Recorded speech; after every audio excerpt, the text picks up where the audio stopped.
चलो जय हिंद बच्चों। आज नया टॉपिक लेकर आए हम जिसका नाम है थर्मोमेट्री। मैकेनिकल सेक्शन से बाहर आने के बाद हम अभी एंटर करने जा रहे हैं इन द डिफरेंट वर्ल्ड जिसका नाम है थर्मोडायनामिक्स। क्या है इस डोमेन में? जैसे कि हमने मैकेनिक्स के अंदर बहुत सारे टॉपिक देखे थे, laws of motion, work power energy, kinematics, rotational motion, collision. उससे बाहर आने के बाद हमने ग्रेविटेशन पढ़ा, फिर थोड़ी हमने इलास्टिसिटी की बात की। हम अभी आ गए इस दुनिया में अभी एंटर करते हैं तो हमें दिखते हैं 4 टॉपिक। पहला है थर्मोमेट्री या दूसरा कैलोरीमेट्री भी इसे कहते हैं, heat transfer, law of thermodynamics and kinetic theory of gases. ये डोमेन के अंदर ये चारों बिल्डिंग को हमें विजिट करना है, ठीक है। तो हम सबसे पहले ये बिल्डिंग में जाएंगे, थर्मोमेट्री या कैलोरीमेट्री। ये बिल्डिंग के अंदर इतने फ्लैट्स, इन सभी को विजिट करना है। These are the subtopics जो इस टॉपिक के अंदर हम पढ़ेंगे, ठीक है। हीट टेम्परेचर की बातें करेंगे हम, हीट और टेम्परेचर क्या अंतर है दोनों में, यूनिट्स क्या है दोनों के, और बेसिकली कैसे वर्क करता है ये। हीट और वर्क का क्या रिलेशन है, टेम्परेचर स्केल्स क्या होती है, डिग्री सेल्सियस की scale, Fahrenheit scale, kelvin scale, rumour scale, ये स्केल्स क्या होती है और उनका कन्वर्जन क्या है, 30 डिग्री सेल्सियस टू फ़ारेनहाइट कितना होगा या केल्विन कितना होगा, उसकी हम बात करेंगे। वाटर इक्विवेलेंट क्या होगा, नया कॉन्सेप्ट है, वो पढ़ेंगे।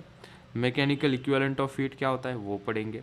और फेस ट्रांसफॉर्मेशन, मतलब सॉलिड से लिक्विड, किसी 1 kg आइस को मेल्ट करना है तो कितनी हीट लगेगी, तो उसका एनालिसिस हम करेंगे फेस ट्रांसफॉर्मेशन के अंदर, ठीक है। अभी चलते हैं आगे, टॉपिक की शुरुआत करते हैं हम। हमारा टॉपिक है थर्मोमेट्री या कैलोरीमेट्री, जैसा कि हमने यहाँ पे हेडिंग दिया है, ठीक है। What is thermometry all about, इसकी हम स्टडी करेंगे। यहाँ पे हम फोर्स की बात करेंगे, क्या ग्रेविटेशनल फोर्स, न्यूटन्स का first law, second law, third law, उनके परे जाके कुछ और भी चीज़ें होती है दुनिया में, वो पढ़ने हैं। यहाँ पे 4 डायग्राम्स दिख रही है। कप है, कप के अंदर कुछ गर्म चीज़ होगी, इसलिए ये हमने ऐसे इंडिकेट करते कि कप में अंदर कुछ गर्म चीज़ है, ठीक है। डिलीशियस पिज़्ज़ा, डोमिनोज का पिज़्ज़ा है, एक स्लाइस निकाल के खा सकते हैं। गर्मी के दिन है, समर है, आइस डाल देते हैं हम पानी के अंदर, ठीक है, फ्रीज से आइसक्रीम वगैरह निकाल लेते हैं। तो ये जो गर्माहट है, ठंडी गर्मी, इन सभी की बातें हम करेंगे थर्मोमेट्री के अंदर, ठीक है। इसका फिर हम पूछते हैं ना, सवाल क्या पूछते हैं डे टू डे लाइफ में, यार पिज़्ज़ा ठंडा, यार मज़ा नहीं आ रही, गरम गरम पिज़्ज़ा खाने में मज़ा आती है, ठीक है। चाय ठंडी हो गई, चाय गरम करो। गर्मी चल रही है यार, काफ़ी ठंडा पानी लेके आओ, ठीक है। तो ये सभी क्या है, दीज आर सब्सटेंसेस। और ये सब्सटेंसेस का एक कॉमन पैरामीटर हम चेक कर रहे हैं। कॉमन पैरामीटर कौन सा है, temperature. So different different situations, different different substance का डिफरेंट डिफरेंट टेम्परेचर है। पिज़्ज़ा किसी ओवन में किसी डिफरेंट टेम्परेचर पे गर्म करते हैं, ठीक है, स्पेसिफिक टेम्परेचर पे। अभी इनकी ये जो टेस्ट इतनी अच्छी क्यों लगती है, अगर डोमिनोज का, पिज़्ज़ा हट का हम खाते, घर पे बनाते इतना अच्छा क्यों नहीं बनता? 2-3 चीज़ें, उसमें से एक चीज़ है अप्रोप्रिएट टेम्परेचर पे जब हम किसी सब्सटेंस को हीट करते हैं तो उसकी टेस्ट वो पर्टिकुलर टेम्परेचर पे डिफरेंट लगती है, ठीक है। हमारे घर पे जो ओवन होते हैं या कभी कभी हम गैस कुकर में भी कभी तवे पे बना लेते हैं तो उतना टेम्परेचर अटेंड नहीं होता, तो वो उतना डिलीशियस नहीं लगता। वो बात अलग है, सॉसेस वगैरह वो अलग डालते। खैर, अगर कोई कोल्ड ड्रिंक भी एक पर्टिकुलर टेम्परेचर पे पियोगे ना, पीने में मज़ा आती है। बहुत ज़्यादा ठंडा है तो झंझनाहट सी हो जाती है दांतों को, पीने में भी मज़ा नहीं आती है। इतना ज़्यादा ठंडा टेम्परेचर नहीं तो फिर मज़ा नहीं आता। अप्रोप्रिएट टेम्परेचर पे इसको पीने में मज़ा है। कॉफ़ी का भी वैसा ही हाल है, ठीक है। तो पर्टिकुलर टेम्परेचर मेंटेन करने के लिए हमारे पास फ्रिज होता है। और क्या क्या है, टेम्परेचर ठंडा करने के लिए एसी हमारे पास है, फ्रिज है। चीज़ें गर्म करने के लिए क्या है हमारे पास, ओवन है। और क्या है हमारे पास, गैस है, गैस के ऊपर हम चीज़ों को गर्म करते हैं, ठीक है। तो फ्रिज कैसे वर्क करता है इसकी भी बात आगे चल के करेंगे हम, और एसी कैसे वर्क करता है उसकी भी बात करेंगे, और हीट इंजन भी कैसे वर्क करता है उसकी भी बात करेंगे। ये टॉपिक में नहीं करेंगे, that we will study in this third या सेकंड बीट में हम उसकी बात करेंगे, हीट ट्रांसफर, ठीक है। इस टॉपिक में हम पढ़ेंगे टेम्परेचर के रिलेटेड ज़्यादा, टेम्परेचर, ठीक है। हमने अभी बात की ना कि इसका अप्रोप्रिएट टेम्परेचर होगा तो अच्छा लगता है, और कितना गर्म है, मतलब टेम्परेचर एंड हीट। आपका आवाज गया। बाकी लोगों के लिए भी सेम चीज़ हो रही है, मेरा आवाज़ साफ नहीं है हाँ क्या? सर, आपकी आवाज कट रही हाँ है सर, सर। बहुत हाँ फ्लक्चुएट सर। हो रहा है। So majorly we will talk in this topic कि temperature and heat, temperature and heat, यहीं पे थोड़ा डिस्कस कर लेते हैं, ब्रेनस्टॉर्मिंग कर लेते हैं यहीं पे। टेम्परेचर और हीट में कोई अंतर बता सकता है क्या, कि ये दोनों सेम होते हैं? डिफरेंट वर्ड्स है ना, टेम्परेचर हीट, दोनों सेम होते हैं क्या? टेम्परेचर का और हीट का मीनिंग कोई सोच के बता सकता है? टेम्परेचर क्या होता है, हीट क्या होती है, कैसे कोरिलेट किया जाए? Anyone who can tell us temperature और हीट के बीच में अंतर क्या है? टेम्परेचर और हीट के बीच So में temperature is amount of heat. Temperature is amount of heat. Okay, थोड़ा अधूरा रह गया है, कंप्लीट कर सकते हो तो और कंप्लीट करो उसे। Anyone who got any clue from what she said? Amount of heat, temperature is amount of heat, it is little bit incomplete. So चलो देखते हैं what is difference between the temperature and heat. ठीक है, temperature को हमने 3 point में define किया है, ठीक है, और नीचे हमने हीट को डिफाइन किया है। टेम्परेचर की सबसे बेसिक बुक वाली डेफिनेशन है डिग्री ऑफ हॉटनेस और कोल्डनेस, चीज़ कितनी गर्म है या चीज़ कितनी ठंडी है। कितनी गर्म है कितनी ठंडी है तो कुछ मेजर होगा ना, बहुत ज़्यादा गर्म है ऐसे बोलने से काम थोड़ी होगा, और बहुत ज़्यादा ठंडी चीज़ है तो कुछ हमें स्केल बनानी पड़ेगी, कुछ उसका एक क्वांटिटेटिव एनालिसिस चाहिए ना। जैसे कि 23 डिग्री सेल्सियस कितना ठंडा है या 20 डिग्री सेल्सियस कितना ठंडा है, ये हम फीलिंग के थ्रू एक्सपीरियंस कर सकते हैं, लेकिन when we express in a language we need something else, that is called as temperature. So temperature बताता है कि चीज़ कितनी ठंडी है या चीज़ कितनी गर्म है। ठीक है, कोई बॉडी के टेम्परेचर की बात कर रहे हैं, मतलब बॉडी के अंदर कितनी हीट मौजूद है उसका अंदाज़ा हमें टेम्परेचर की रीडिंग से आ जाता है। ठीक है, एग्जैक्टली होता क्या है थोड़ा और डीप डाइव कर लेते हैं इसके अंदर। कोई भी सब्सटेंस होता है ना, माइक्रोस्कोपिकली हम देखेंगे तो सभी चीज़ें एटम से बनी हुई होती हैं। एटम्स, इलेक्ट्रॉन्स, छोटे छोटे माइक्रोस्कोपिक पार्टिकल्स हैं। So let's call them as particles. ठीक है, तो ये अंदर जो मॉलिक्यूल्स होते हैं इसके, ठीक है, ये जो मॉलिक्यूल्स होते हैं, लेट्स टॉक अबाउट सॉलिड की बात कर ले। ठीक है, रेस्ट में होती है न्यूक्लियस, इलेक्ट्रॉन्स घूमते रहते हैं। ठीक है, तो टेम्परेचर का इनके ऊपर कोई असर होता है क्या? कोई सॉलिड मटेरियल है क्या, टेम्परेचर का इसके ऊपर कोई असर होता है? मतलब अगर इस सॉलिड को मैं देखूँ, ये let's say this solid is at 10 degree Celsius पे। ठीक है, इसको अगर हम हीट करते हैं, if this solid gets heated up, ठीक है, जला देंगे इसको, थोड़ा सा जलाएंगे नहीं, बस टेम्परेचर इंक्रीज़ कर देंगे 30 डिग्री सेल्सियस पे, ये सॉलिड आ गया है। ठीक है, तो 10 डिग्री सेल्सियस में ये जो सॉलिड था और 30 डिग्री सेल्सियस पे जब ये हीट हो गया, ठीक है, हमने क्या वर्ड यूज़ किया, इसका टेम्परेचर बढ़ाया, मतलब इसको हीट सप्लाई की होगी। ऑब्वियसली बात है, टेम्परेचर बढ़ता है तो हीट सप्लाई की होगी। ठीक है, तो हीट सप्लाई करने से अंदर ऐसा क्या हो रहा है, अंदर ये जो एटम्स या मॉलिक्यूल्स होते हैं ना, इनको एनर्जी मिलती है। क्या करते हैं एनर्जी लेके? मान लो कि 10 डिग्री सेल्सियस पे क्या इनके पास एनर्जी नहीं है क्या? है, इनके पास 10 डिग्री सेल्सियस पे भी एनर्जी है। ठीक है, 10 डिग्री से 30 डिग्री सेल्सियस पे टेम्परेचर बढ़ाओगे और एनर्जी आ जाएगी, इनके पास और एनर्जी आ जाएगी। ठीक है, कौन सी एनर्जी आती है इन मॉलिक्यूल के पास? काइनेटिक एनर्जी आती है। ठीक है, जैसे हमने देखा होगा पानी गैस के ऊपर हम गर्म करते हैं, ठीक है, और उसके ऊपर ऐसे लीड लगा देते हैं, इसको गर्म करते हैं, तो थोड़ी देर बाद ये लीड बजने लगती है, टन टन टन टन टन टन, और हम खोल के देखते तो पानी ऐसे ऊपर नीचे करते रहता है और भाप भी निकलती है। तो ये जो एटम है बेसिकली ना, वो वाइब्रेट करने लगते हैं। So as you go on increasing the temperature, molecules vibrate करते हैं। मॉलिक्यूल्स वाइब्रेट करते हैं मतलब उनकी काइनेटिक एनर्जी बढ़ जाती है। अच्छा, मतलब heat is nothing but energy, heat is nothing but energy.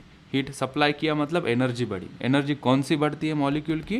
Kinetic energy बढ़ती है। ठीक है, तो काइनेटिक एनर्जी बढ़ने से क्या होता है, ये वाइब्रेट करते हैं अबाउट इट्स मेन पोजीशन। ठीक है, इनके पास वाइब्रेशन बढ़ता है, और यही वाइब्रेशन कितना बड़ा है, कितना बढ़ गया वाइब्रेशन, ठीक है, वो किससे पता चल जाता है कि भैया तुम्हारा टेम्परेचर बढ़ गया, तुम्हारा टेम्परेचर क्या है, बढ़ गया है। ठीक है, सो temperature is associated with the kinetic energy of atom and molecule.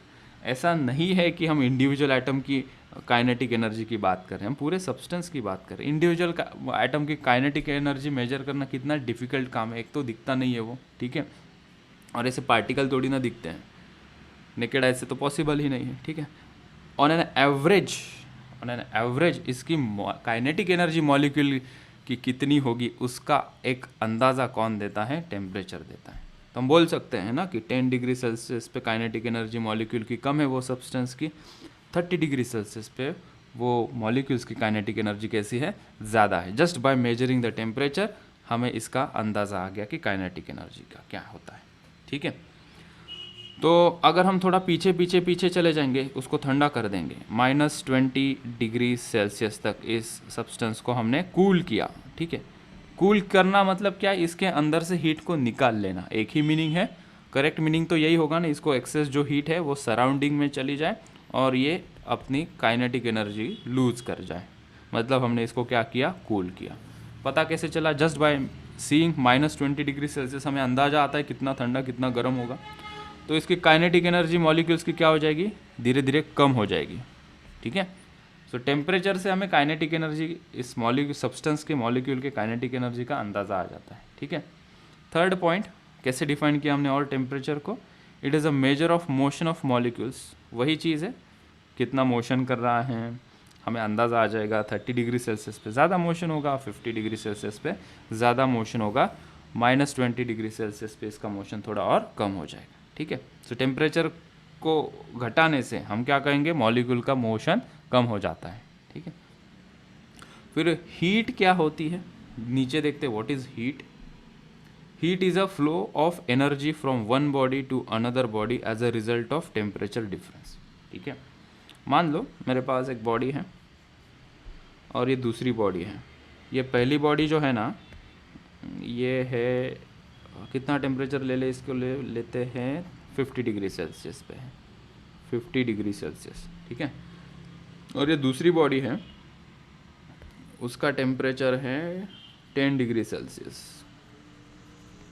इसका टेम्परेचर क्या है, 10 डिग्री सेल्सियस, ठीक है। हम मोड ऑफ हीट ट्रांसफ़र की बात नहीं करेंगे, थोड़ा रफ सेंस ही रखेंगे हम। मान लो ये काफ़ी दूर दूर थे, इसको मैंने मेटल रॉड से कनेक्ट कर दिया, मैंने मेटल रॉड से इसको कनेक्ट कर दिया। पता है मैं क्या बोलने जा रहा हूँ तुम लोगों को, हीट कहाँ से कहाँ फ्लो होगी, लेबल कर दूँ, A to B या B to A, A to B. A to B, common sense है भाई, हीट फ्लो हो रही है। हीट क्या है वही तो समझना है, हीट फ्लो हो रही है, हाँ समझ गया सर, हीट फ्लो हो रही है। हीट क्या है, एक एनर्जी है। हीट क्या है, एक एनर्जी है, सिंपल। हीट का यूनिट क्या होता है, जूल होता है, आगे चल के देखेंगे कैलोरी भी एक यूनिट होता है हीट का, ठीक है।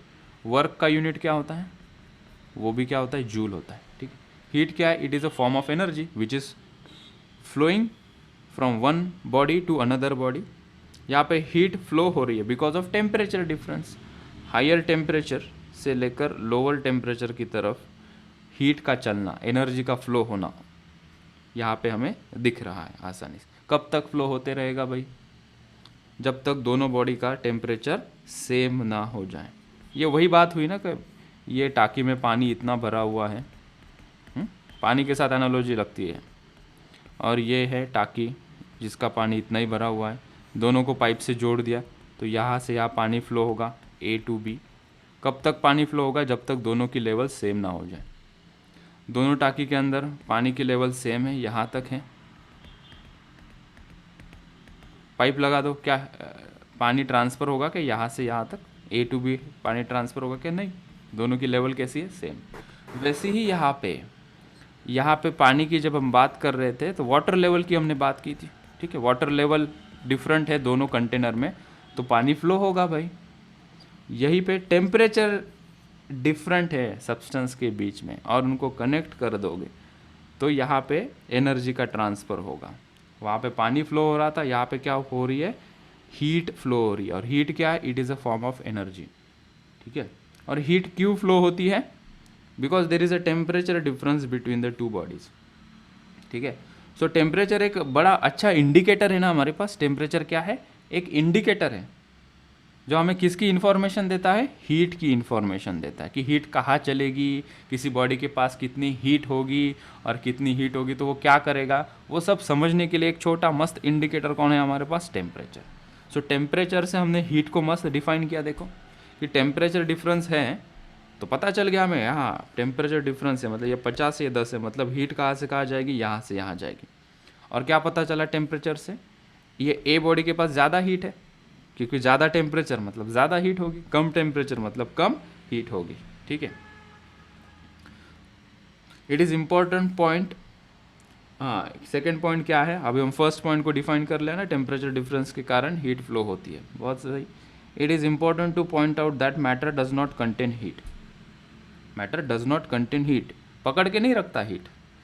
अगर चाय को ठंड, यहाँ पे ये एग्जांपल है, चाय को गर्म करके यहाँ पे रख दो, 10 घंटे तक चाय गर्म रह सकती है क्या, नहीं रह सकती। ये मॉलिक्यूल हीट को पकड़ के नहीं रख सकते। सराउंडिंग में क्या है, एयर है, ठीक है, एटमॉस्फेयर में। इसका टेम्परेचर कितना है, अभी कितना होगा टेम्परेचर, 25 डिग्री सेल्सियस। ठीक है, चाय कुछ होगी 80 डिग्री सेल्सियस पे, मान लो 80 डिग्री सेल्सियस। क्या 80 डिग्री सेल्सियस इसका बरकरार रहेगा क्या टेम्परेचर, नहीं रहेगा। क्या रहेगा, ये हीट ट्रांसफ़र होगी सराउंडिंग में, हमारी चाय ठंडी हो जाती है। ठीक है, इसका मतलब है मॉलिक्यूल पकड़ के नहीं रख सकते, डज नॉट कंटेन हीट। बाहर से उसको देनी पड़ती है, मॉलिक्यूल को हीट देनी पड़ती है, और उसको दी हीट तो वो पकड़ के रखेगा, उसकी कोई गारंटी नहीं है। डिपेंड करेगा कि सराउंडिंग में क्या है, वो सीधा सीधा क्या करेगा, टेम्परेचर उसको कम दिखा कहीं चला जाएगा। ठीक है, जैसे ये यहाँ पे पानी भरा हुआ है, ठीक है, ड्यू टू ग्रेविटी वो नीचे आ जाता है। वैसे ही यहाँ पे कोई बॉडी का हाई टेम्परेचर है, उसके सराउंडिंग में किसी को अगर लो टेम्परेचर बॉडी से टच किया जाए तो हीट चलने लगेगी। जैसे यहाँ पे ये रॉड भी नहीं लगाएंगे, ये हम बात करेंगे, ये जो मैं बात कर रहा हूँ वो बात करेंगे हम हीट ट्रांसफ़र में, मोड ऑफ हीट ट्रांसफ़र। यहाँ पे थ्रू कंडक्शन मैंने रॉड जोड़ दिया है तो हीट ट्रांसफ़र हो रही थी 50 डिग्री सेल्सियस वाले ए टू बी बॉडी पे। अगर इसको मैं हटा दूँ, इस रॉड को हटा दूँ, और मैं तुम लोगों को एक सवाल पूछूं कि क्या अभी A body to B body heat transfer हो सकती है क्या, थोड़ा नज़दीक रख दिया हमने ये यहाँ पे, क्या ए टू बी हीट ट्रांसफ़र हो सकती है क्या, ए से बी तक। हाँ सर। वो मोड ऑफ हीट ट्रांसफ़र हमने पढ़ा होगा, क्या हो कहते हैं उसे, ए से बी हीट जा रही है रेडिएशन के थ्रू। तो हीट का चलना 3 रास्ते होते हैं ना भाई, तुम बाय रोड जाते हो, रेलवे से जाते हो औरंगाबाद से दिल्ली, या तुम विमान से जाते हो, एरोप्लेन से जाते हो बाय प्लेन। वैसे ही ये जो हीट है, ये बॉडी से ये बॉडी जाने की 3 रास्ते हैं। अगर यहाँ पे एक रॉड लगा दो मतलब बाय रोड जा रही है, ठीक है, और थ्रू दिस सराउंडिंग यहाँ पे क्या है, हवा है, थ्रू कन्वेक्शन। तीसरा जो दूसरा और एक मोड होता है वो कन्वेक्शन होता है। ठीक है, मतलब ये जो इसके सराउंडिंग में जो एयर है वो पहले हीट होगी एंड थ्रू दिस एयर ये हीट फ्लो होने जाएगी, तो उसको कन्वेक्शन कहेंगे। तो कितने मोड ऑफ हीट ट्रांसफ़र हैं, कंडक्शन, रेडिएशन, कन्वेक्शन। ये बात करेंगे हम ये टॉपिक में। कौन सा टॉपिक है वो, हीट ट्रांसफ़र। ठीक है, चलो आगे चलते हैं। ठीक है, हाँ, तो हीट है मतलब क्या है, it contains molecular kinetic energy. वही बात कर रहे हैं, मॉलिक्यूल के पास वाइब्रेशन होंगे, उनके पास जो काइनेटिक एनर्जी होगी, मतलब ज़्यादा हीट है। कोई मॉलिक्यूल धड़ धड़ धड़ धड़ धड़ धड़ धड़ धड़ धड़ बहुत शेक कर रहा है, इसका मतलब क्या है, उसके पास ज़्यादा एनर्जी है। कौन सी एनर्जी है, हीट एनर्जी है। और पता कैसे चलेगा, बस टेम्परेचर मेजर करो ना भाई, इंडिकेटर हमारे पास है। Higher is the temperature, higher is the heat content. Higher is the heat content मतलब मॉलिक्यूल की एनर्जी ज़्यादा है, डा डा डा डा डा डा वाइब्रेट करेगा वो। ठीक है, ऐसे आवाज़ नहीं करेगा, जस्ट बता रहा हूँ। Last point, heat flows and it is the energy that is being transferred. ठीक है, हीट फ्लो होती रहती है, रुकती नहीं है। कितने मोड से फ्लो होती है, कंडक्शन, रेडिएशन, कन्वेक्शन से वो फ्लो होती रहती है। ठीक है, और बैठे नहीं रहती कि अब बहुत सारा हीट अकुमुलेट कर ले। ठीक है, जगह दिखी जहाँ पे निकल जाती है हीट वहाँ से। ठीक है, अगर वैसा नहीं होता तो ये सालों तक कब गर्म रहता, पिज़्ज़ा कभी ठंडा ही नहीं होता, ठंडी चीज़ कभी गर्म ही नहीं होती अगर हीट चलती नहीं तो। ठीक है, ऑल राइट। सो ये बातें कर ली हमने, हीट और टेम्परेचर का डिफरेंस जान लिया। और एक बात कर लेते हैं, हीट का यूनिट क्या है, unit of heat. Unit of heat पिछले पेज पे ही लिखो सर, ये फ्रेश यहाँ पे शुरुआत होगी फिर। ठीक है, यूनिट क्या है हीट का? जूल जूल और सॉरी और दूसरा बताओ। कैलोरी कैलोरी, ठीक है। बिस्किट का पूड़ा लेते हैं ना हम, उसके पीछे लिखा होता है 1 kilo calorie of energy, 2 kilo calorie of energy, 1 kilo calorie, 10 kilo calorie, 100 calories of energy. मतलब एक बिस्कुट खाया तो इतनी एनर्जी हमें मिलेगी, ठीक है। ये को रिलेशन भी हम लगाएंगे आगे जाके, ठीक है। ये ज़्यादातर वो फास्ट फूड या कोई भी पैकेट पे जो उसका कंटेंट लिखा होता है वहाँ पे कैलोरीज में क्यों डिफाइन करते हैं हीट को, जूल में क्यों नहीं करते, ठीक है। सो कन्वीनियंट यूनिट कौन सा है हीट को मेजर करने का, इज़ कैलोरीज, ठीक है। जब हम मैकेनिकल वर्क या एनर्जी की बात करते हैं तब हम ज़्यादातर जूल में उसे डिफाइन करते हैं। हम हीट की जब बात करेंगे तो हम पसंद करते हैं कौन सा यूनिट, कैलोरीज यूनिट। आगे हम देखेंगे उसकी बात, ठीक है। चलो थोड़ा आगे चलते हैं हम। अभी स्केल्स ऑफ टेम्परेचर की बात कर लेते हैं कि हमारे पास टेम्परेचर मेजर करने के लिए क्या क्या स्केल्स होती है, ठीक है। थर्मोमीटर लेके आते हैं ना, कभी बुखार आया तो फ़ारेनहाइट में 100 बुखार हो गया, कितना बुखार हुआ, 101 बुखार हुआ। तो 101 क्या है आगे, 101 किलो बुखार हुआ है, 101 मीटर पर सेकेंड का बुखार है, 101 न्यूटन का बुखार है, क्या 101 फ़ारेनहाइट है, क्या 101 डिग्री सेल्सियस का बुखार है, या 101 केल्विन का बुखार है। तो कुछ सेंस बनना चाहिए ना। तो टेम्परेचर बेसिकली हम मेजर करते हैं in our syllabus, in most of the standard ways 3 unit होते हैं टेम्परेचर के।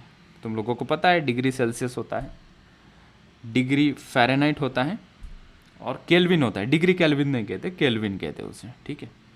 तो ये 3 स्केल में हम टेम्परेचर मेजर करते हैं, ठीक है। मतलब कैसे बनाया है रे डिग्री सेल्सियस, तो वो पढ़ते हैं हम, ठीक है। पहले यहाँ पे देखो मैंने एक थर्मोमीटर लिया है, ये मिडल वाला, सेल्सियस की बात कर लेते हैं हम पहले। ये यहाँ पे हमने 2 चीज़ें सेट करके रखी है कि भैया हम 0 डिग्री सेल्सियस मतलब वाटर का फ्रीजिंग पॉइंट को एक स्टैंडर्ड मान लेते हैं, ठीक है। Reference point, lowest reference point हम यहाँ पे 0 डिग्री सेल्सियस मानते हैं, ठीक है, फ्रीजिंग पॉइंट ऑफ वाटर, ठीक है। फिर हमने एक स्टैंडर्ड माना कि, और एक अपर लिमिट एक स्टैंडर्ड मानते हैं बॉइलिंग वाटर। तो वाटर बॉयल होता है 100 पे, तो 100 डिग्री सेल्सियस और 0 degree Celsius is the upper limit and lower limit of the scale, ठीक है। इसको नाम देते हैं वो अपर लिमिट, और इसकी क्या है, ये है लोअर लिमिट। इसका मतलब ऐसा नहीं कि 100 डिग्री सेल्सियस के ऊपर हम मेजर नहीं कर सकते, हमने एक डिफाइन किया है ताकि हम कुछ चीज़ें मेजर कर पाए। लोअर लिमिट हमने किसको मानी है, यहाँ पे लिखना चाहिए मैंने, this is the lower limit. Boiling point को हमने अपर लिमिट माना है, और लोअर लिमिट हम फ्रीजिंग पॉइंट ऑफ वाटर को मानते हैं, ठीक है। All right. और जब हम फ़ारेनहाइट स्केल देखेंगे, फ़ारेनहाइट स्केल फ्रीजिंग पॉइंट को लोअर लिमिट मानता है, और उसको उन्होंने मेजर किया 32 डिग्री फ़ारेनहाइट। तो फ़ारेनहाइट ने कहा कि फ्रीजिंग वाटर फ्रीज होता है 32 डिग्री फ़ारेनहाइट पे। हमने कहा ठीक है भाई, आज से 32 डिग्री फ़ारेनहाइट मतलब फ्रीजिंग पॉइंट ऑफ वाटर हम मानेंगे, ठीक है। फिर फ़ारेनहाइट स्केल ने कहा कि बॉयल होता है वाटर, उसने कहा कि 212 डिग्री फ़ारेनहाइट मतलब वाटर बॉयल होता है, ठीक है। तो ये फ़ारेनहाइट ने कहा, हमने कहा ठीक है भाई, अच्छी बात है। सेल्सियस वाले ने क्या कहा कि हम 0 डिग्री सेल्सियस हम कहेंगे, that is freezing point of water, and 100 degree Celsius हमारा होगा बॉइलिंग पॉइंट ऑफ वाटर। तीसरी दुनिया में चले गए, केल्विन क्या कहता है भाई, केल्विन की भी बात सुन ली। केल्विन ने सोचा मैं क्या करूँ, फ्रीजिंग वाटर को ना मैं 273 केल्विन मतलब फ्रीजिंग पॉइंट, मतलब मेरे यूनिट में तुम्हें मेजर करना है तो फ्रीजिंग पॉइंट होगा 273 केल्विन। बॉइलिंग वाटर मतलब वाटर बॉयल होता है केल्विन के स्केल में 373 केल्विन, ठीक। तो इसे कोई भी कितने भी स्केल बना देगा ना, कल मैं जाके बनाऊंगा, ये मेरी स्केल होगी, ठीक है। 007 डिग्री जे मतलब यहाँ पे क्या होगा, वाटर फ्रीज होगा, ये मेरी स्केल है, अजिंक्य सर की स्केल है ये, ठीक है। और मैं कहूँगा वाटर बॉयल होगा, फ्रीजिंग तो हमने 007 में। फिर हमने कहा कि 888 डिग्री जे मेरा क्या है, ये बॉइलिंग वाटर का मेरा मानांक है, मतलब I will consider 888 degree J is a boiling point of water, ठीक है। सो कोई भी आके कोई भी स्केल बना लेगा। तो हमने कहा यार वैसे तो बहुत स्केल हो जाएंगे, सो हमने लिमिट किया 3 स्केल को हम स्टैंडर्ड मानेंगे। डिग्री सेल्सियस वाली, मतलब जिसकी लोअर लिमिट 0 डिग्री सेल्सियस है और अपर लिमिट इनको माना है 100 डिग्री सेल्सियस। फ़ारेनहाइट और केल्विन, ऐसे 3 स्केल हम स्टैंडर्ड मानेंगे। और दूसरे और बहुत होते हैं, वो र्यूमर स्केल वगैरह ऐसे कुछ होता है, तो हम उसको ज़्यादातर पढ़ते नहीं हैं, ठीक है। ऐसा क्यों, तीनों को स्टैंडर्ड क्यों माना है? यार तुम इंडिया से कभी यूएसए जाओगे, यूएसए में अगर मेरा स्केल यूज़ करते हो, तुम पूछोगे यार आज का टेम्परेचर कितना है, यार आज का टेम्परेचर है ना 007 डिग्री जे, किसको क्या पता चलने वाला है। फ्रांस में जाओगे तो फ्रांस में कुछ अलग स्केल यूज़ करेंगे तो दिक्कत हो जाएगी ना। सो हमने लिमिट कहा कि भाई इन तीनों स्केल में ही ज़्यादातर हम खेलेंगे, ठीक है। नहीं तो कोई भी उठ के अपनी अपनी स्केल बनाएगा, दिक्कत हो जाएगी दुनिया में, ठीक है, जीना मुश्किल हो जाए। फिर सवाल आया, फिर क्या सवाल आया कि भैया अगर मैं मेजर करता हूँ लेट से 23 डिग्री सेल्सियस, आवाज़ आ रही है ना, यस नो में रिप्लाई दो। Yes yes sir. सर। सो मैंने कहा कि 23 डिग्री सेल्सियस है और किसी को फ़ारेनहाइट ही समझता है, तो मुझे उसको फ़ारेनहाइट में आंसर देना पड़ेगा ना। तो मुझे कन्वर्ट करना पड़ेगा कि भैया 23 डिग्री सेल्सियस फ़ारेनहाइट में कितना। फिर किसी को केल्विन में समझ में आता है तो मुझे केल्विन में उसको बताना पड़ेगा। और मुझे 23 डिग्री सेल्सियस में समझता है तो मुझे कन्वर्जन आना चाहिए ना, 23 डिग्री सेल्सियस से केल्विन स्केल में कितना। तो वो कैलकुलेट करने के लिए हम कुछ अभी थोड़ा मैथमेटिक्स इसका करते हैं कि यूनिट कन्वर्जन, ठीक है, एक स्केल से दूसरे स्केल में हम कैसे कन्वर्ट करें, ठीक है। यहाँ पे पहली बात हमने की कि 3 स्टैंडर्ड स्केल हमारे पास है, फ़ारेनहाइट, सेल्सियस, केल्विन। दूसरा पॉइंट मैंने यहाँ पे बताया, every scale has its own defined lower and upper limit. So lower limit मतलब हम स्टैंडर्ड मानते हैं कि फ्रीजिंग पॉइंट ऑफ वाटर, तो फ़ारेनहाइट ने कहा कि 32 फ़ारेनहाइट मतलब मेरा फ्रीजिंग पॉइंट, इसने 0 डिग्री सेल्सियस अपने स्केल वाला पॉइंट, और 273 केल्विन में फ्रीजिंग पॉइंट को माना गया। And appropriately upper limit 212 in Fahrenheit, 100 degree Celsius and 373 in kelvin. तो हमें जानना है अभी कि कन्वर्जन के लिए क्या किया जाए। तो हम यहाँ पे एक चीज़ कंसिडर करते हैं कि लेट से हम कहाँ से शुरुआत करें, हम यहाँ से शुरुआत करते हैं। पहली स्केल लेता हूँ मैं फ़ारेनहाइट स्केल, मतलब लेट से कि ये टोटल लेंथ है फ्रीजिंग पॉइंट से लेकर बॉइलिंग पॉइंट की, ये जो टोटल लेंथ है वो है L, ठीक है। और मुझे कहीं यहाँ की रीडिंग चाहिए, यहाँ की रीडिंग चाहिए। लेट से वो रीडिंग है degree Fahrenheit something x degree Fahrenheit, x degree Fahrenheit, ठीक है। तो अगर ये लेंथ L है, ठीक है, तो अगर ये लेंथ हम कैलकुलेट करें, ये लेंथ ये कितनी होगी और उसका कुछ रिलेशन हम लिखें तो वो कैसे दिखेगा, लेट्स सी, ठीक है। तो इसकी जो लेंथ है, फर्स्ट हम बात कर रहे हैं फ़ारेनहाइट, फ़ारेनहाइट इस क्या स्पेलिंग रहते हैं यार, फ़ारेनहाइट, ठीक है। फ़ारेनहाइट स्केल के बड़ा सिंपल है, बहुत इजी वे में जा रहे हैं हम, मैं एकदम रिलैक्स में, ठीक है। ये L लेंथ क्या होगी, क्या मैं बोल सकता हूँ कि ये L लेंथ, ये जो टोटल लेंथ है, क्या मैं कह सकता हूँ क्या, it is nothing but 212 minus 32 degree Fahrenheit. So L length is nothing but proportional to 212 minus 32, ठीक है। ये अगर मुझे टोटल लेंथ चाहिए तो वो कितनी होगी, 212 माइनस 32। ये ग्राफिकली बाद में बता देता हूँ, ठीक है, चलो। और मैं अगर x मेजर करना चाहूँ, x किसके प्रोपोर्शनल होगा, हम कहेंगे कि ये जो x लेंथ है, ये जो x लेंथ है, मैं थोड़ा करेक्शन कर दूँ यहाँ पे, लेटर्स ज़्यादा हो जाएंगे यहाँ पे, मुझे ये x लेंथ जाननी है और यहाँ का टेम्परेचर है समथिंग डिग्री फ़ारेनहाइट, ठीक है। तो ये x लेंथ किसके प्रोपोर्शनल होगी, तो ये टेम्परेचर माइनस 32, हम कहेंगे डिग्री फ़ारेनहाइट माइनस 32, ठीक है, इसके प्रोपोर्शनल होगी ये लेंथ, ठीक है। अगर इनका हम रेशो ले लें तो हमें कुछ x/L मिल जाएगा, x/L इज इक्वल्स टू, इसके अंदर इज इक्वल्स टू करके कोई कांस्टेंट क्या आएगा, इसके अंदर भी कोई कांस्टेंट क्या आएगा, वैसे वो कट हो जाएगा, तो हम इक्वल टू करके लिख सकते हैं। x के सामने क्या लिखा था मैंने, degree Fahrenheit minus 32 divided bye L के सामने क्या था, 212 माइनस 32, ठीक है। इसको हमने थोड़ा बॉक्स कर लिया, इसको हमने क्या किया, बॉक्स किया। फिर से इसको समझते हैं। तो टू अंडरस्टैंड दिस स्केल का फंडा हमने क्या किया, हमने यहाँ पे देखा ये कुछ इसका ग्राफ होगा ऐसे, यहाँ पे ये होगा 32 और यहाँ पे ये पॉइंट है 212, ठीक है। ये लेंथ कितनी होगी, तो हमने देखा कि ये 212 माइनस 32 करेंगे तो हमें ये लेंथ L मिल जाएगी, ओके। और मैंने कहा कि यहाँ पे अगर कोई x पॉइंट है तो ये लेंथ कैसे मिलेगी मुझे, यहाँ पे डिग्री फ़ारेनहाइट पॉइंट है, x क्यों लिख रहे हो सर, डिग्री फ़ारेनहाइट, तो ये लेंथ मुझे कैसे मिलेगी, डिग्री फ़ारेनहाइट माइनस 32 करने से मिलेगी, ठीक है। तो मैंने लिखा x upon L is equals to degree Fahrenheit minus 32 upon 212 minus 32, ठीक है। सेकेंड हम देखते हैं कि अगर मैं सेल्सियस स्केल में बात करूँ तो सेल्सियस स्केल की हम अगर बात करें तो ऐसा डिफरेंस हम बता सकते हैं। अगर यहाँ पे मैं मेजर करता हूँ, ये लेंथ x है, ये टोटल लेंथ यहाँ से यहाँ तक ये L है, ये x लेंथ पे कोई टेम्परेचर है, डिग्री सेल्सियस टेम्परेचर, ठीक है। पता नहीं 30 40 50 कुछ भी होता था, हमने कहा कि डिग्री सेल्सियस टेम्परेचर। तो यहाँ पे x/L का रेशो कुछ लिख सकते हैं क्या हम, कोई बता सकता है x/L इज इक्वल्स टू हम यहाँ पे क्या लिखें, तो हमने लिखा degree Celsius upper limit for this temperature minus 0, उसकी लोअर लिमिट क्या है 0 अपॉन L लेंथ को कैसे सिग्निफाई किया हमने 100 माइनस 0, हमने यहाँ पे लिखा 100 माइनस 0।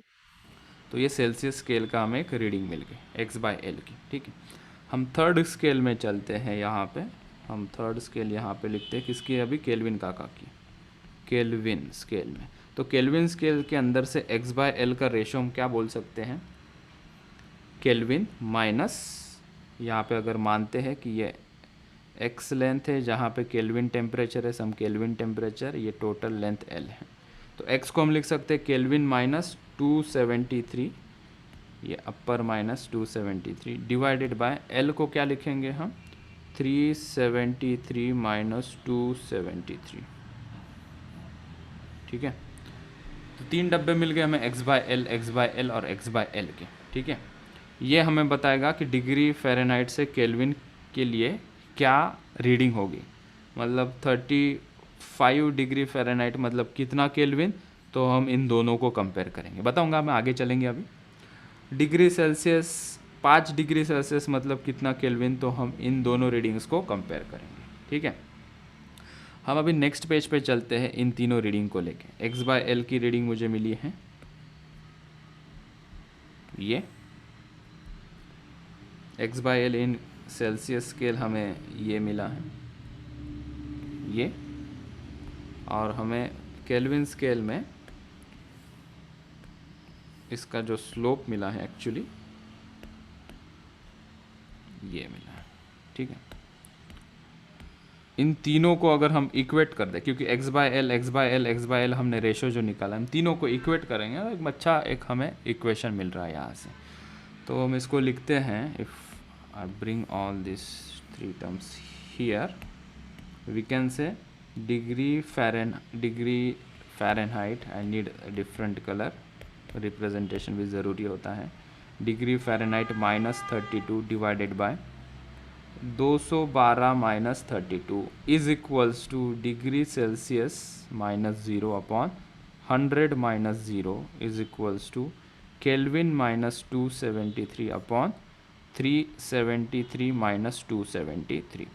ये एक रिलेशन हमें मिला जहाँ से हम कहीं से भी कहीं जंप कर सकते, यहाँ से वहाँ हम जंप कर सकते, मतलब केल्विन दिया है, कोई पूछेगा फ़ारेनहाइट क्या है, तो इन दोनों को हम इक्वल टू कर देंगे, ठीक है। इसको थोड़ा सिंप्लीफाई कर ले क्या हम, कुछ चीज़ें माइनस में सब्ट्रैक्ट हो जाएगी और वहाँ पे हमें और एक रिलेशन मिल जाएगा। Degree Fahrenheit minus 32 divided by 212 minus 32 करके बताओ कितना आ रहा है, ये 2 गया 3 गया मतलब 180 is equals to degree Celsius minus 0 तो डिग्री सेल्सियस ही होगा divided by 100 minus 0 is 100 is equals to k minus 273 divided by ये कितना होगा, ये भी 100 होगा।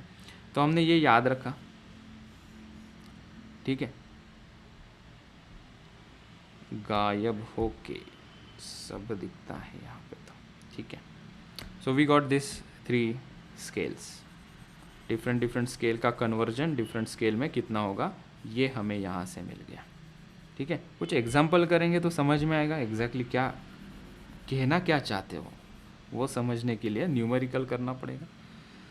चलो एक न्यूमेरिकल करते हैं, आगे चलते इसको लेके, ये फॉर्मूला को हम उठाते हैं, साथ में आगे लेके जाते हैं, इसको यहाँ पे रखते हैं थोड़ी देर के लिए। भाई साहब हम बैठ जाओ, हम क्वेश्चन लिख के आते हैं, जाना नहीं यहाँ से, ठीक है।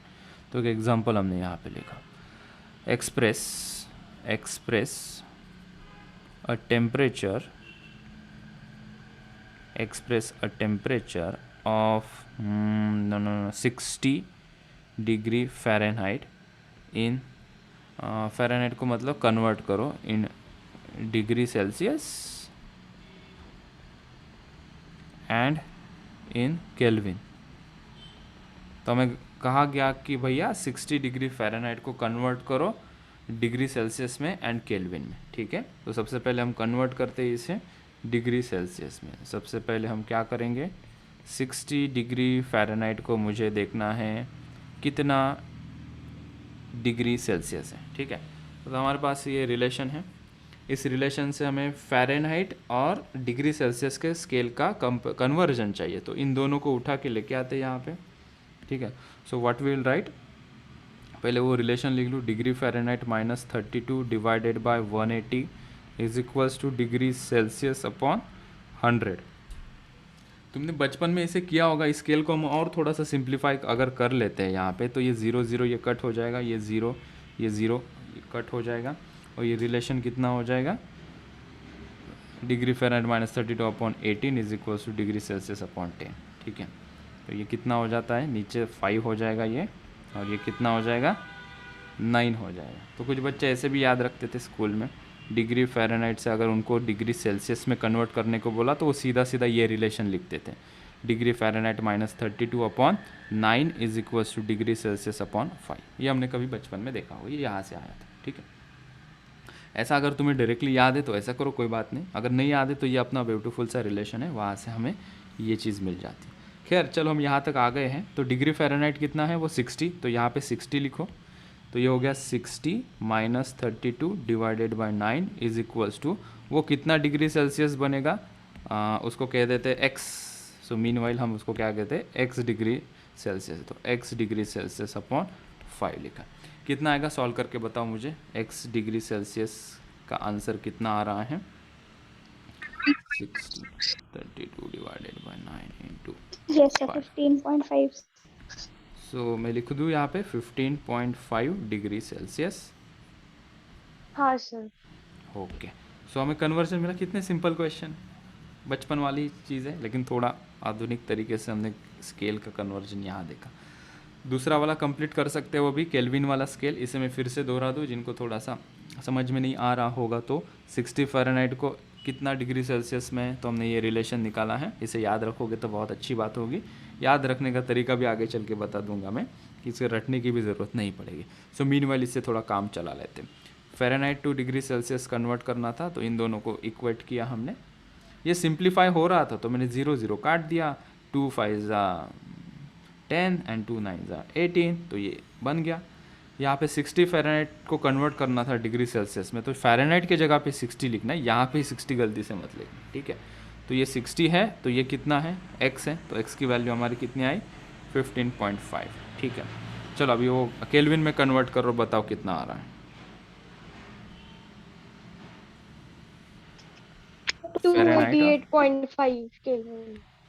ठीक है, बाकी सभी स्टूडेंट्स सॉल्व करेंगे, इधर उधर देखेंगे नहीं, मुंह नहीं देखेंगे, सिर्फ स्क्रीन का खुद को सॉल्व करना है, ठीक है। वो इनर्शिया क्रिएट हो गया ना एक बार, कि हाँ कोई मेरे लिए कोई दूसरा मेरा दोस्त आंसर दे रहा है, तो खुद के लिए डेंजरस है वो।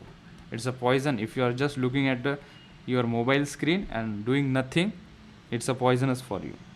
सॉल्व करो जल्दी से, सभी लोगों को कन्वर्ट करना है। सेकेंड इसमें 60 डिग्री फ़ारेनहाइट को हाउ मच केल्विन में। सर मेरा माइनस में आ रहा है आंसर। किसी का आ रहा है और माइनस में,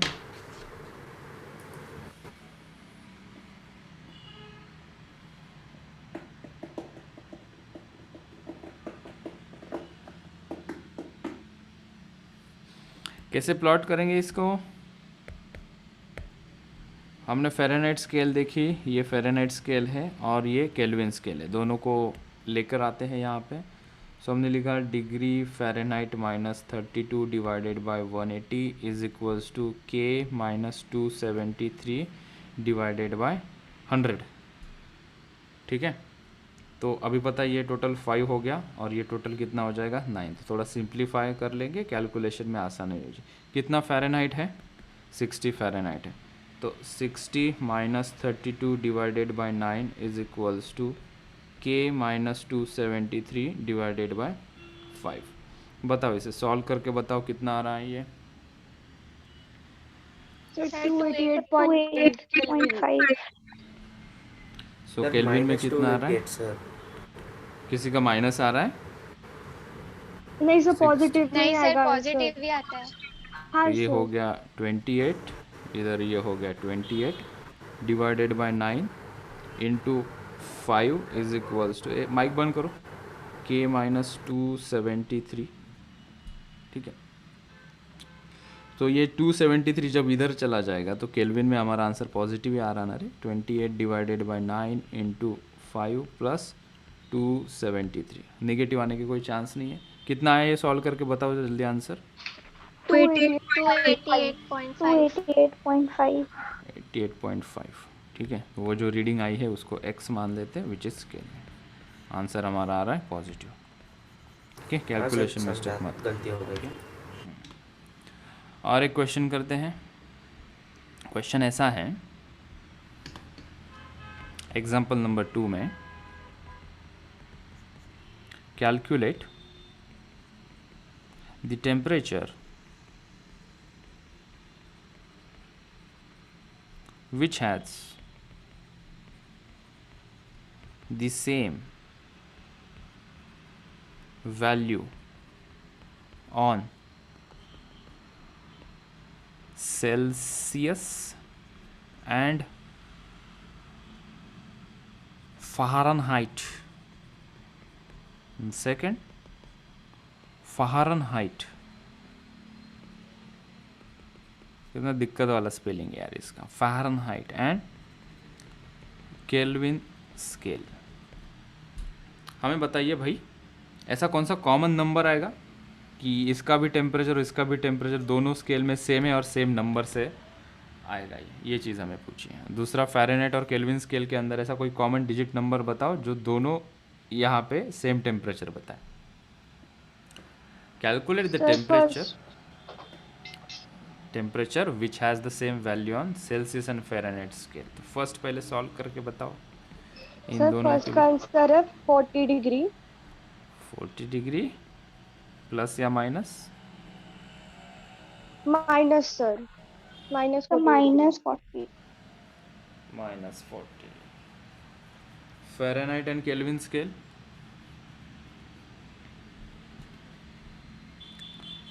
फ़ारेनहाइट एंड केल्विन स्केल, चलो मैं पहला बताता हूँ, दूसरा तुम लोग करना। चलो ठीक है, ये हमने रिलेशन लिया, इसको लिया, कॉपी किया, यहाँ पे पेस्ट किया। समझने की कोशिश करते हैं कि क्या कहना क्या चाहते हैं क्वेश्चन में। ठीक है, हमें पूछा गया है कि भैया ऐसा टेम्परेचर जो सेल्सियस स्केल में और फ़ारेनहाइट स्केल में सेम रीडिंग दे। हम मान लेते हैं कि x degree Celsius and x degree Fahrenheit वो नंबर है, दोनों स्केल में सेम रीडिंग बता रहा है। इन दोनों के बीच में क्या रिलेशन है? डिग्री सेल्सियस और फ़ारेनहाइट में हमने कहा degree Fahrenheit -32 divided by 180 is equals to degree Celsius upon 100। ये 5 हो जाएगा और ये यहाँ पे 9 हो जाएगा। सो डिग्री फ़ारेनहाइट मतलब x डिग्री फ़ारेनहाइट, मयूर बेटा माइक बंद कर, x degree Fahrenheit -32 divided by 9 is equals to degree Celsius में भी सेम टेम्परेचर बताएं, तो वो भी लेट से है x है, वो that is x degree Celsius divided by 5। अब इनको सॉल्व कर लेंगे तो x ही लिखते हैं यहाँ पे, फ़ारेनहाइट वो कैलकुलेट करने में कन्फ्यूजन क्रिएट करेगा। तो हमें मिला x -32, ये 5 उधर चला जाएगा, ये 5x -32 इधर आ गया, ये 9x इधर आ गया, तो 5x -5 इंटू 32, ये 0 160 इज इक्वल्स टू ये 9x आ जाएगा। ठीक है, तो ये मुझे दे रहा है 5x minus 9x is equals to 160। तो मुझे कितना मिला, 5 माइनस 9 कितना होता है रे, 4 minus 4x is equals to 160। So x is minus 160 divided by 4, तो ये हो जाएगा माइनस 40। तो x is equals to minus 40, मतलब कि अगर मैं कहूँ कि माइनस 40 डिग्री सेल्सियस टेम्परेचर है और वो फ़ारेनहाइट में कितना है, फ़ारेनहाइट भी कहोगे ये लो बात, अरे मैं भी तुम्हारा भाई हो, same to same copy, minus 40 degree Fahrenheit. तो this is the common temperature where both the scales are giving the same reading. Minus 40 degree Celsius मतलब कितना फ़ारेनहाइट बच्चों, माइनस 40 डिग्री फ़ारेनहाइट। ठीक है, क्या इसका मतलब ये है क्या कि माइनस 50 डिग्री सेल्सियस मतलब minus 50 degree Fahrenheit? No no no no no no, नहीं, ये कॉमन एक ही रीडिंग दे रहा है बस। ठीक है, बाकी इनका कोई दूर दूर तक का रिश्तेदार नहीं है, एक ही रिश्तेदार है, minus 40 degree Celsius and minus 40 degree Fahrenheit. ठीक है, ये सेकेंड वाला होमवर्क पे कर लेना। हम कल इस टॉपिक को आगे बढ़ाएंगे, कुछ और न्यूमेरिकल्स करेंगे, छोटी छोटी बातें करेंगे और धीरे धीरे इस टॉपिक को जैसा हम हर एक टॉपिक में करते हैं एक्सेलरेट करेंगे और उसके डीप अंदर जाएंगे, बहुत सारी बातें चलेंगी। ठीक है, आज के लेक्चर में इतना ही। जय हिंद।